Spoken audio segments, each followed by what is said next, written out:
হচ্ছে সেই ঐতিহাসিক শিব মন্দির। সেই মঠ পুকুরের ইতিহাস মূলত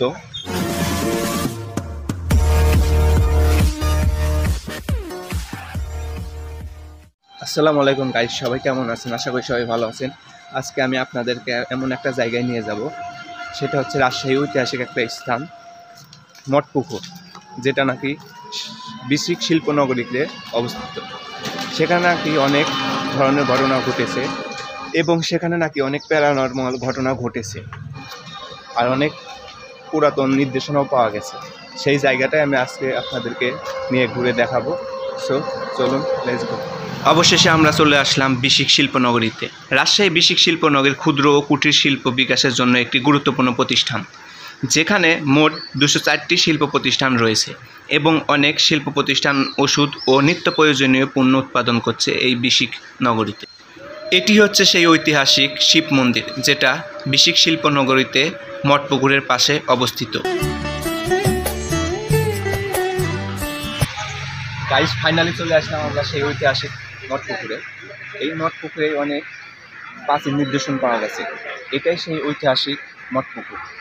আজকে আমি আপনাদের এই মঠ পুকুরের কাহিনী তুলে ধরবো। সো চলেন গাইস। এটাই হচ্ছে সেই ঐতিহাসিক মঠ পুকুর। এই মঠ পুকুর নিয়ে অনেক কাহিনী বা গল্প রয়েছে, সেই গল্পগুলো আপনাদের সামনে কিছুটা আমরা শেয়ার করব। সো চলেন শুরু করা যাক। এটি হচ্ছে সেই প্রাচীন মন্দির, অনেক বছর পুরনো এই মন্দিরটা, অনেক বছর ধরে এখনো আছে এখানে এই মন্দিরটা। আপনাদের পুরো মন্দিরটা আমি ঘুরে দেখাই। অনেক বছর পুরনো এই মন্দির। এই মঠ পুকুরের পাশেই এই মন্দিরটি অবস্থিত।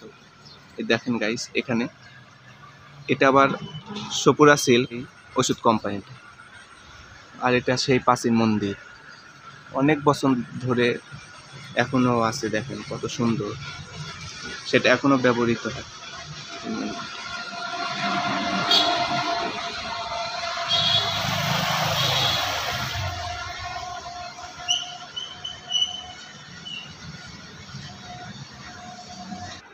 রাজশাহী মঠ পুকুরের ইতিহাস মূলত পুঠিয়া রাজবংশের সাথে সম্পর্কিত। এটি একটি প্রাচীন ও ঐতিহাসিক স্থান, যা প্রায় 300 বছরের পুরনো একটি মঠ এবং পুকুরের কেন্দ্রে গড়ে উঠেছে। মঠ পুকুর শুধু একটি স্থান নয়, এটি একটি ঐতিহাসিক স্মৃতিস্তম্ভ হিসেবে বিবেচিত হয়, যা বহু যুগ ধরে নানা ধরনের ঘটনার সাক্ষী।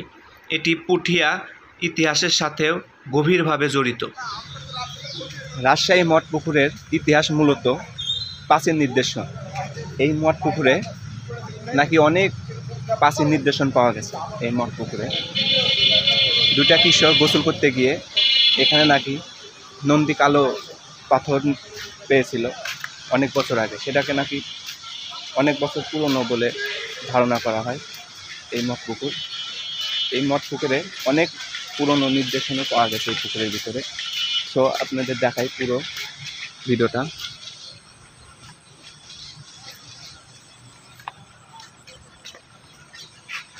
আর ওই যে মন্দিরটা দেখছেন, ওটা অনেক বছর আগের পুরনো মন্দির।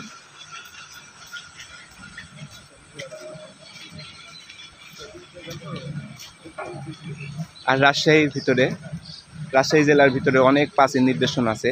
যেমন পুঠিয়া রাজবাড়িতে আপনি খুঁজে পাবেন অনেক প্রাচীন নিদর্শন। ওখানে অনেক সাহেব রাজারা ছিল বলেও সেখানে পুরাতন নির্দেশনা তৈরি হয়েছে।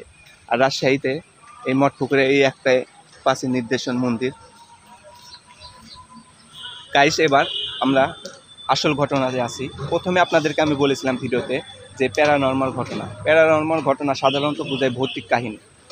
আপনাদেরকে সেটাই আমি আজকে কাহিনী ধরবো এই মঠ পুকুর নিয়ে।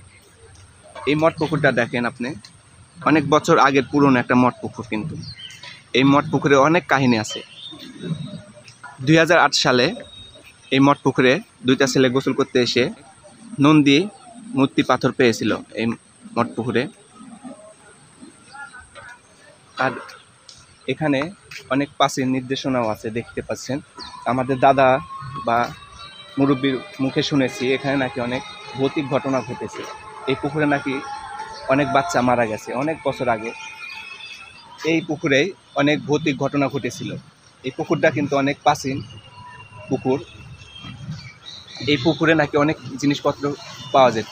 আর ওই যে আপনি মন্দিরটা দেখছেন, এই মন্দিরে অনেক ঘটনা ঘটেছে।